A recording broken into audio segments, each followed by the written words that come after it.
এই ব্যাপারে আমি বলবো যে আমি যেহেতু ফার্স্ট টাইমার ছিলাম, তো আমি অসুস্থ ছিলাম, আমিও এটা ফার্স্টে চিন্তা করেছি যে আমার হয়তো বা এই বছর পরীক্ষা দেওয়া নাও হতে পারে, কিন্তু আমি কখনো এটা ভাবিনি যে আমার ঢাকা ভার্সিটিতেই পড়া লাগবে। তো আমি সেকেন্ড টাইমের সম্পর্কে এই জন্য অ্যাগ্রি করতেছি না, কারণ হচ্ছে যারা ফার্স্ট টাইমার ফার্স্ট পরীক্ষা দিচ্ছে তাদের প্রিপারেশন যেভাবে ছিল, সেকেন্ড টাইমাররা এই এক বছরে এক্সট্রা করে আরও অনেক কিছু পড়তেছে এবং এক পড়াকে বারবার পড়ার ফলে ওদের আরও বেশি বেশি নলেজ গ্যাদার হচ্ছে।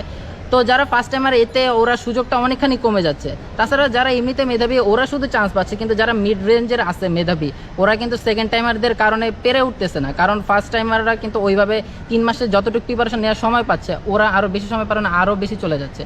তাছাড়া আমার ব্যাপারটা মনে হয় যে যদি আমরা শিক্ষা ব্যবস্থাকে এমন একটা পর্যায়ে পৌঁছে দিতে পারি যে ঢাকা ভার্সিটির মতো এমন আধুনিক শিক্ষা বা যেই শিক্ষাটা এখানে দেওয়া হয় সেটা যদি দেশের সর্বত্র ছড়িয়ে দিতে পারি, যে ন্যাশনাল কলেজগুলোতেও ছড়িয়ে দিতে পারি, যাতে কেউ ন্যাশনালে পড়ে এটা না মনে করে যে আমি এখানে পড়াচ্ছি ঢাবিতে আবার সেকেন্ড টাইম দিই, যাতে এই ইচ্ছাটা কারোর মধ্যে না জাগে। মানে আমি যেখানেই পড়বো উচ্চশিক্ষার জন্য সেখানে যদি আমি সর্বোচ্চ সার্ভিসটা পাই, তাহলে এই হতাশাটার কারোর মধ্যে কাজ করবে না এবং এই টেন্ডেন্সি বা এই ধরনের কথাও আসলে কেউ বলবে না যে দ্বিতীয়বার ভর্তি পরীক্ষা চাই, যদি এই শিক্ষাটা আমরা সব স্কুল সব কলেজগুলোতে ছড়িয়ে দিতে পারি। দ্বিতীয়বার ভর্তি পরীক্ষা দিলেও কিন্তু সমস্যা নেই, না দিলে অর্থাৎ বাংলাদেশে যেহেতু শিক্ষার্থীর সংখ্যা বেশি, দ্বিতীয়বার দিলে একটি সমস্যা হচ্ছে। হ্যাঁ, দ্বিতীয়বার দিলে একটু সমস্যা বাংলাদেশের প্রেক্ষাপটে, কিন্তু দ্বিতীয়বার দিলে তো সমস্যা নেই শিক্ষার্থীদের। সমস্যা বলতে কিছু মানুষের সুবিধা হবে আবার কিছু মানুষের অসুবিধা হবে, অবশ্য সুবিধা অসুবিধা মিলেই ব্যাপার। তো কথা, আপনি দ্বিতীয়বার ভর্তি পরীক্ষার পক্ষে না?